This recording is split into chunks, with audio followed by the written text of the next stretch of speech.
ओम शांति। 19 अप्रैल 2024 के ईश्वरीय महावाक्य हैं। आज के साकार मुरली का सार। मीठे मीठे प्यारे प्यारे श्री बाबा ने कहा, मीठे बच्चे, बाप आए हैं सारी दुनिया का हाहाकार मिटाकर जय जयकार करने। पुरानी दुनिया में है हाहाकार, नई दुनिया में है जय जयकार।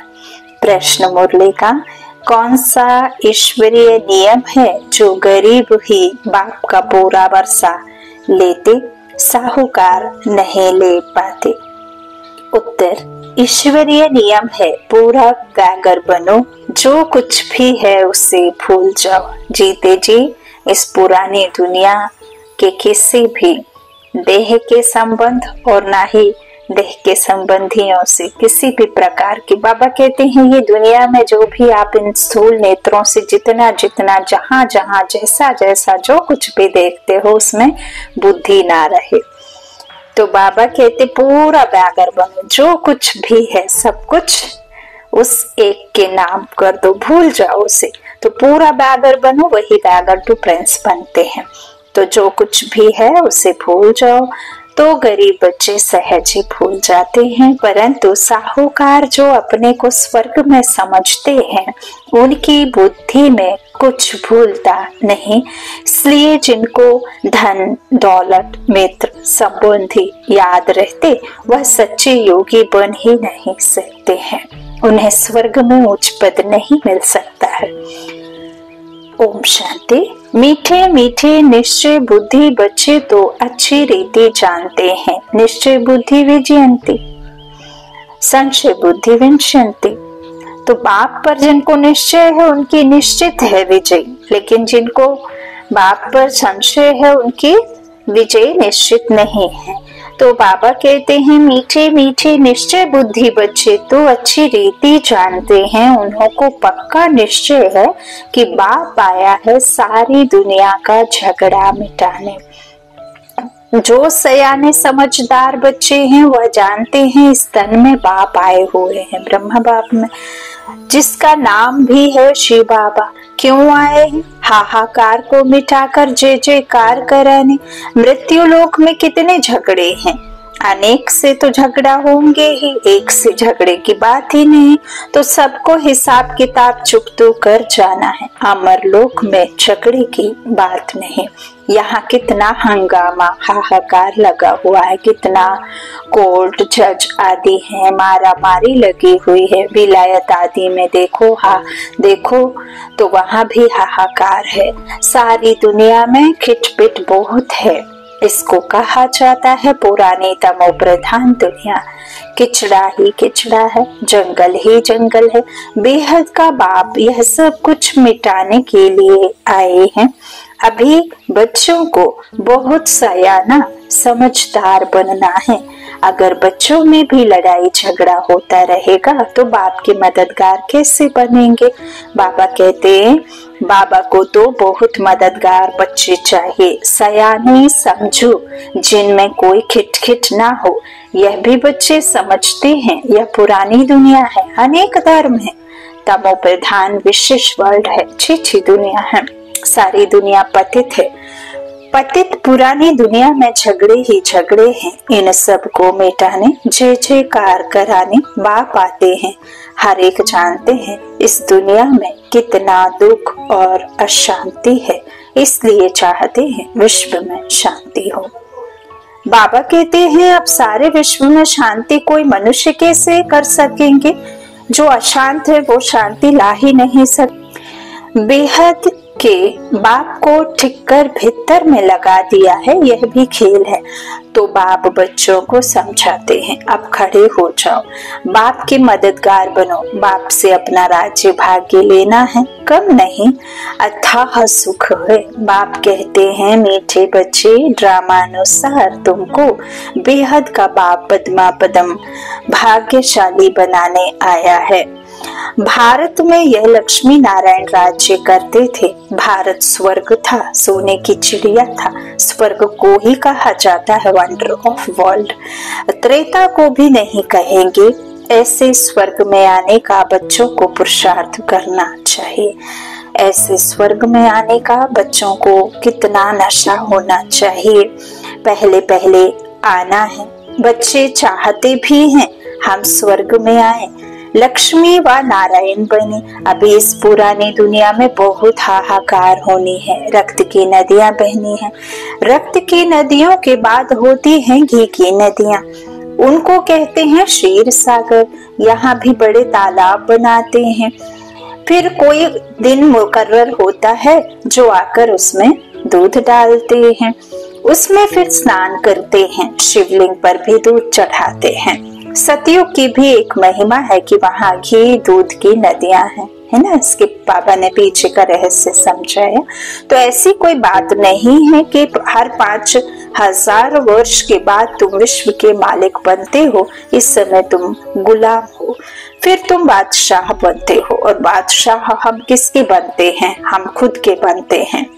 स्व कर्मेंद्रियों पर स्वराज्य प्राप्त करने वाली आत्मा ही कर्मों को अकर्म बना पाती है ना। विक्रमाजीत बनते हैं ना, विकर्मों को जीतने वाले ही नई दुनिया में जाते हैं।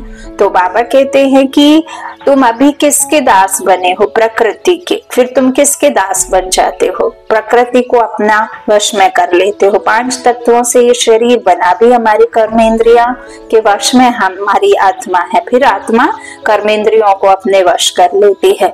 तो ये है, बाबा कहते हैं अभी तुम सारी प्रकृति के गुलाम बने हुए हो, है ना। फिर तुम बादशाह बनते हो, सारी प्रकृति तुम्हारी गुलाम बन जाती है। वहां कभी बेकायदे बरसात नहीं पड़ती, नदियां उछाल नहीं खाती। बाबा ने पहले भी मुरली में कहा है कि सदा बसंत ऋतु का मौसम होता है। वहां पर कोई भी किसी भी प्रकार का ऐसे कभी तेज ताप, कभी बरसात, कभी कुछ इस तरह से नहीं। सदा बाबा कहते हैं वहां पर आपका बसंत ऋतु ही होती है। बच्चों को कोई भी प्रकृति के 5 तत्व दुखी नहीं करते हैं। तो अभी देखो कैसे बरसात पड़ती, बेकायदा नदियां उछल नहीं खाती है ना, वहां पे नहीं खाती हैं, कोई उपद्रव नहीं होता। यहाँ देखो कितने उपद्रव है। वहां पक्के वैष्णव रहते हैं, भिखारी वैष्णव नहीं।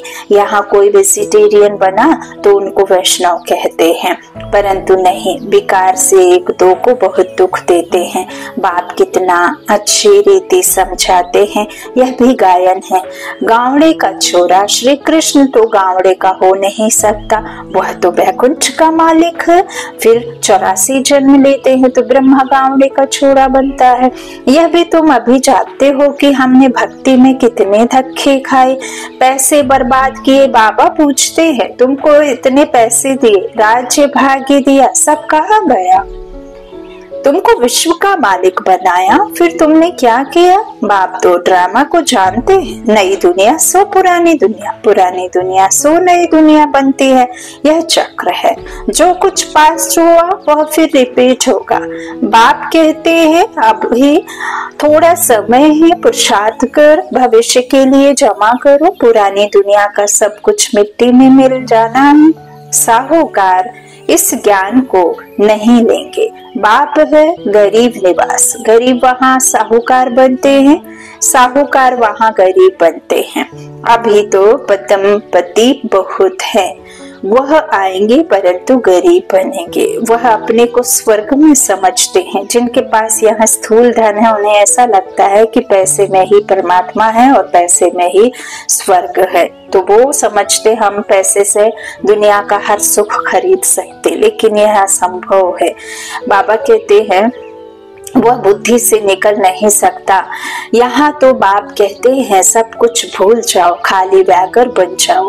बैगर बनने से ही तुम्हारा कल्याण है। आजकल तो किलोग्राम, किलोमीटर आदि क्या क्या निकाला है। जो राजा गद्दी पर बैठता है वह अपनी भाषा चलाते हैं, विलायत की नकल करते हैं, अपना अक्ल तो है नहीं। अब बाबा कहते सतयुग में तो कोई वजीर, मंत्री, पुलिस, ये तो किस तरह से भी किसी भी प्रकार के कोई रहेंगे नहीं, क्योंकि आत्मा में ही इतना पावर रहेगा कि किसी से सलाह मशवरा करने की आवश्यकता नहीं है। यहाँ तो डेमोक्रेसी है। तो बाबा कहते अपना अक्ल तो है नहीं, तमो प्रधान है। अमेरिका आदि में विनाश की सामग्री में देखो कितना धन लगाते हैं ना, विनाश की सामग्री अर्थात जो वेपन्स बनाते हैं, तो उससे क्या होगा? कोई नई दुनिया की रचना तो नहीं होगी, उससे तो दुनिया की विनाश ही होना है। जब वो ऊपर से गिरेंगे, एक देश खत्म हो जाने के लिए तैयार कर रहे, तो बाबा कहते कितना धन लगाते हैं इन सबको बनाने में। एरोप्लेन से बॉम्ब आदि गिराते हैं, आग लगनी है, बच्चे जानते हैं बाप आते ही है विनाश और स्थापना कराने। तुम्हारे में भी समझाने वाले सब नंबरवार हैं, सब एक जैसे निश्चय बुद्धि नहीं है जैसे बाबा ने किया। बाबा को फॉलो करना चाहिए। पुरानी दुनिया में यह पाई पैसे क्या करेंगे? आजकल कागज के नोट निकाले हैं, पहले तो नहीं, पहले ट्रेडिंग चलता था, पैसे तो बाद में आए हैं, है ना। पहले तो देखो गिन्निया, सोने की मोहरे, वो सब चलता था। अनाज के बदले अनाज देते थे, जिसको जो चाहिए उसके बदले वो देते थे। अब यहाँ तो पैसे से सब होता है, तो ये पैसा भी बाद में आया, पहले नहीं था। तो बाबा कहते नदी आदि में भी देखो तांबे के सिक्के डाला करते थे, तो उससे क्या होता था? पानी में प्यूरिटी आती थी, शुद्धता बढ़ती थी। अब तो आयरन का वही चला आ रहा है, आयरन के बहाने आयरन के, तो अब तो जंक खा के पानी तो और खराब होता है, नुकसान करता है, फिर जहरीला बन जाता है। तो इस तरह देखो ये तमो प्रधान दुनिया में सब में तमो प्रधानता है, गुणों में भी, वस्तुओं में भी, प्रकृति में भी। तो बाबा कहते इस तरह सब एक जैसे निश्चय बुद्धि नहीं है जैसे बाबा ने किया। बाबा को फॉलो करना चाहिए। पुरानी दुनिया में बाबा कहते हैं पाई पैसे क्या करेंगे? तो आजकल कागज के नोट निकाले हैं, वहां तो सिक्के मोहरे होंगे, सोने के महल बनते हैं, तो सिक्कों का वहां क्या मूल्य है? जैसे कि सब कुछ मुफ्त में है, तो सतो प्रधान धर्मी है ना।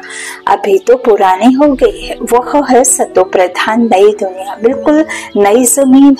तुम सूक्ष्म वतन में जाते हो, शुभी रस आदि पीते हो, परंतु वहां झाड़ आदि तो है नहीं, ना मूल वतन में है। जब तुम वैकुंठ में जाते हो तब वहां तुमको सब कुछ मिलता है। सूक्ष्म वतन बाबा ने कई दफा मुरली के महावाक्यों में कहा कि मीठे बच्चे सूक्ष्म वतन की रचना संगम युग पर करनी होती है। करता हूँ क्योंकि तुम बच्चों को साक्षात्कार भी कराना है, देवलोक का साक्षात्कार कराना है ना। वहां जाकर के तो ये सब याद रहेगा नहीं, तो देव कुल का, देव आत्माओं का और तुम्हारे 5 स्वरूपों का दिव्य दृष्टि से ही साक्षात्कार कराते हैं। तो बाबा कहते ये वाला तो तुम देख पा रहे हो, लेकिन बाकी नहीं देख पाते, तो उससे फिर दिव्य चक्षु दिया, उससे देखना। तो बाबा कहते हैं ना मूल वतन में, और जब तुम वैकुंठ में जाते हो तब वहां तुमको सब कुछ मिलता है। बुद्धि से काम लो। सूक्ष्म वतन में झाड़ होंगे नहीं, झाड़ तो धरने पर होते हैं ना कि आकाश में। आकाश में यदि आत्मा शरीर के साथ रहे तो टपक के नीचे कब की जान ही निकल जाएगी। तो भल नाम है ब्रह्म महातत्व, परंतु है पोलार। जैसे यह स्टार ठहरे हुए हैं आकाश में, वैसे तुम बहुत छोटी छोटी आत्माएं ठहरी हुई हो। स्टार्स देखने में बड़े आते हैं, ऐसे नहीं कि ब्रह्म तत्व में कोई बड़ी बड़ी आत्माएं होंगी। यह बुद्धि से काम लेना है, विचार सागर मंथन करना है, तो आत्माएं भी ऊपर में ठहरती हैं, छोटी बिंदी हैं। यह सब बातें तुमको धारण करनी है, तब किसको धारण करा सकेंगे? यदि आपके अंदर में धारणा नहीं तो फिर आप किसी को स्पीच स्पीकर बनकर दे नहीं सकते हैं ना। तब धारणा होती है तभी कर सकते हैं। तो पढ़ने से तो ये ज्ञान आएगा नहीं, ये शास्त्र ज्ञान तो है नहीं, मंत्रोच्चारण तो करना नहीं है। तो बाबा कहते ये तो कॉपी करना है, जो बाबा हमें ज्ञान देते वो ज्ञान को धारण कर स्वरूप बन प्रत्यक्षता में परमात्मा को प्रत्यक्ष करना है ना, प्रेम से प्रत्यक्ष कर सकते हैं। तो बाबा कहते हैं यह सब बातें तुमको धारण करनी है, तब किसको धारण करा सकेंगे?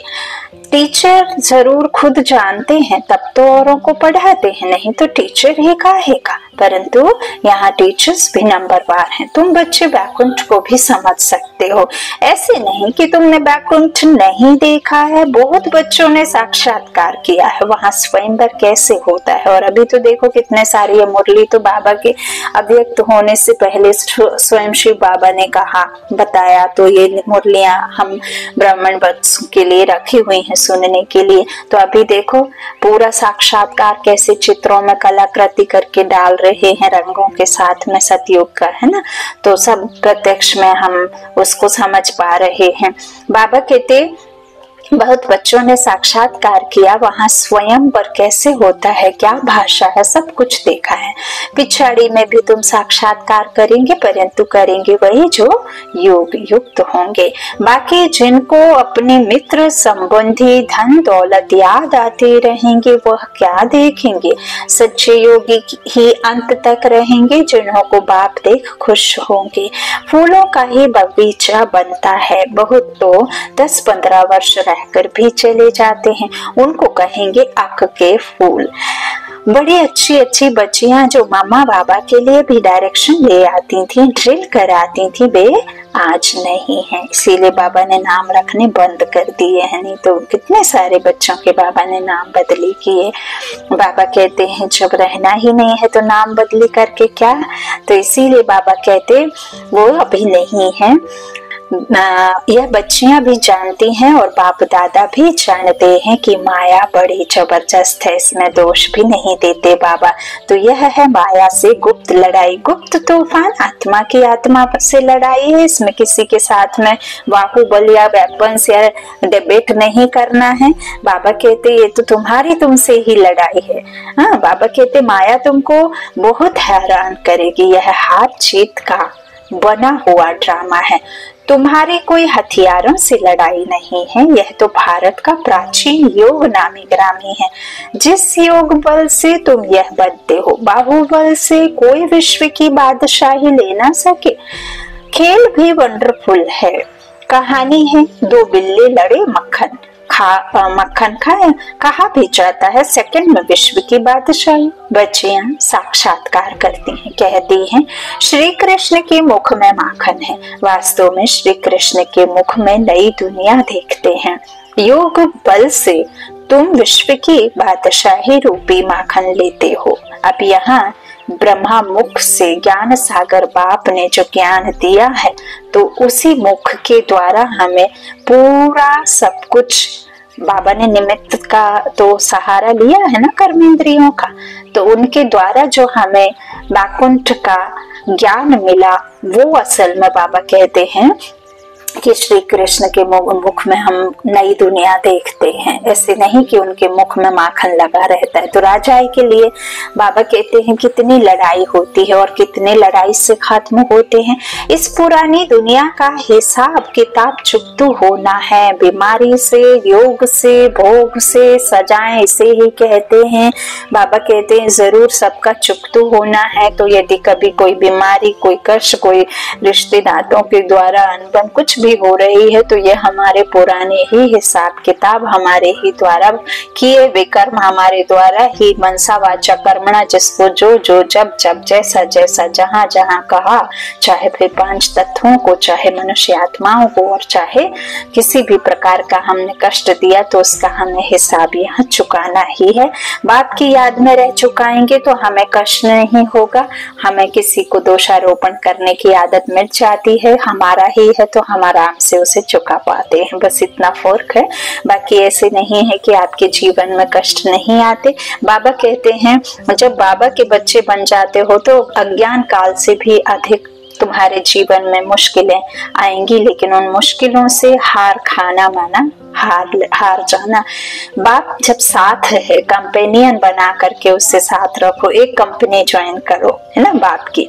तो यही बाबा कहते कि हिसाब किताब चुक तो होना है। इस दुनिया की कोई भी चीज रहनी नहीं है, बाप की श्रीमत है। बच्चे hear no evil, see no evil. फिर उन्होंने बंदरों का एक चित्र बनाया है। अब बंदर अच्छा देखें बुरा देखें, बुरा सुने बुरा कह तो सकते नहीं, उनके तो जुबान है नहीं। तो ये जो बाबा ने बताया कि बुरा मत कहो, बुरा मत देखो, बुरा मत सुनो, ये असल में हम बच्चों के लिए, हम मनुष्य आत्माओं के लिए है। फिर उन्होंने बंदर को, अब बंदर तो किसी को मुख से गाली, कड़वा या किसी भी प्रकार का किसी की काम वासना में जाकर किसी को तार तार नहीं करते ना, तो इस तरह से क्रोध में आकर किसी को कुछ कहते नहीं। तो ये सब बातें जो हमसे कहें, हमारे लिए कहें, वो सब स्थूल और जानवरों के लिए सौंप दी। अब देखो बाबा कहते हैं कि जितने भी देवी देवताएं हैं उनको भी देखो, सबके एनिमल्स, पशु पक्षियों को साधन बना दिया, उनके व्हीकल बना दिए। अब चूहे पे गणपति बैठेंगे तो चूहा मर नहीं जाएगा। तो इस तरह बाबा कहते उनके पीछे कुछ और राज है, लेकिन फिर उन्होंने कुछ और कह दिया। तो इस पुरानी दुनिया का हिसाब किताब तो चुप तो होना है, इस दुनिया की वहां कोई भी चीज जानी नहीं। इसीलिए बाबा कहते हैं कि बच्चे जो ना सुनो ना देखो, बुरा मत कहो, बुरा मत सुनो, बुरा मत बोलो। उन्होंने बंदरों का एक चित्र बनाया है, आजकल तो मनुष्यों का भी बनाते हैं। आगे चीन की तरफ से हाथी दांत की चीजें आती थी, चूड़ियां भी कांच की पहनते थे। यहाँ तो जेवर आदि पहन के लिए नाक कान आदि छेदते हैं। सतयुग में नाक कान छेद करने की जरूरत नहीं। यहाँ तो माया ऐसी है जो सबके नाक कान काट लेती है। तुम बच्चे अब स्वच्छ बनते हो, वहाँ नेचुरल ब्यूटी रहती है, कोई चीज लगाने की जरूरत नहीं। यहाँ तो शरीर ही तमो प्रधान तत्वों से बनते हैं। यह भी आज का नया महावाक्य बाबा की मुरली में कि सतयुग में किसी भी प्रकार के जेवर आदि के लिए होल करने की आवश्यकता नहीं होती है, सब कुछ नेचुरल होता है। तो तमो प्रधानता की वजह से बाबा कहते इसलिए बीमारियां आदि होती हैं, वहां यह बातें होती नहीं। अभी तुम्हारी आत्मा को बहुत खुशी है कि हमको बेहद का बाप बढ़ाकर नर से नारायण अथवा अमरपुरी का मालिक बनाते हैं। इसलिए गायन है, अतीन्द्रिय सुख पूछना हो तो गोप गोपियों से पूछो। भक्त लोग इन बातों को नहीं जानते हैं। तुम्हारे में भी खुश और इन बातों का सिमरन करते रहे। ऐसे बच्चे बहुत थोड़े हैं।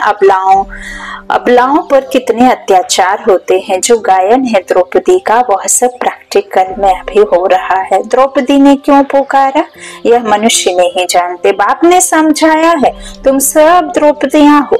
ऐसे नहीं, फीमेल सदैव फीमेल ही बनती है, 2 बारी फीमेल बन सकती है, जास्ती नहीं। माताएं पुकारती हैं, बाबा रक्षा करो, हमको दुशासन विकार के लिए हैरान करते हैं। इसको कहा जाता है वैश्यालय, स्वर्ग को कहा जाता है शिवालय। वैश्यालय है रावण की स्थापना, शिवालय है शिव बाबा की स्थापना। और तुमको नॉलेज भी देते हैं। वह बाप को नॉलेजफुल भी कहा जाता है। ऐसे नहीं नॉलेजफुल माना सबके दिलों को जानने वाला। इनसे फायदा क्या, बाप कहते हैं यह सृष्टि के आदि मध्य अंत की नॉलेज मेरे बिगर कोई दे ना सके। मैं ही तुमको बैठ पढ़ाता हूँ। ज्ञान सागर एक ही बाप है, वहाँ है भक्ति की प्रारब्ध। सतयुग त्रेता में भक्ति होती नहीं। पढ़ाई से ही राजधानी स्थापन हो रही है। प्रेसिडेंट आदि के देखो कितने वजीर हैं, एडवाइस देने के लिए वजीर रखते हैं। सतयुग में वजीर रखने की जरूरत नहीं। अब बाप तुमको अक्लमंद बनाते हैं। यह लक्ष्मी नारायण देखो कितने अक्लमंद थे। बेहद की बादशाही बाप से मिलती है। शिव जयंती बाप की मनाते हैं। जरूर शिव बाबा भारत में आकर विश्व का मालिक बनाकर गए हैं। लाखों वर्ष की बात नहीं है, कल की तो बात है। अच्छा ज्यादा क्या समझाऊं, बाप कहते हैं मन मना भव। वास्तव में यह पढ़ाई इशारे की है। अच्छा मीठे मीठे सीखे लधे बच्चों प्रति माता पिता बाप दादा का याद प्यार और गुड मॉर्निंग। रूहानी बाप के रूहानी बच्चों को नमस्ते। हम रूहानी बच्चों के रूहानी माता पिता बाप दादा को याद प्यार और गुड मॉर्निंग। शुक्रिया बाबा, शुक्रिया। वरदान आज के धारणा के लिए मुख्य सार। पहला बाबा ने कहा बाप का पूरा मददगार बनने के लिए सयाना समझदार बनना है, अंदर कोई खिटपिट ना हो। दूसरा स्थापना और विनाश के कर्तव्य को देखते हुए पूरा निश्चय बुद्धि बन बाप को फॉलो करना है। पुरानी दुनिया के पाई पैसे से बुद्धि निकाल पूरा बैगर बनना है। मित्र संबंधी धन दौलत आदि सब कुछ भूल जाना है। वरदान संगठन में रहते सबके स्नेही बनते, बुद्धि का सहारा एक बाप को बनाने वाले कर्मयोगी भव। कोई कोई बच्चे संगठन में स्नेही बनने के बजाय न्यारे बन जाते हैं, डरते हैं कि कहीं फंस ना जाएं।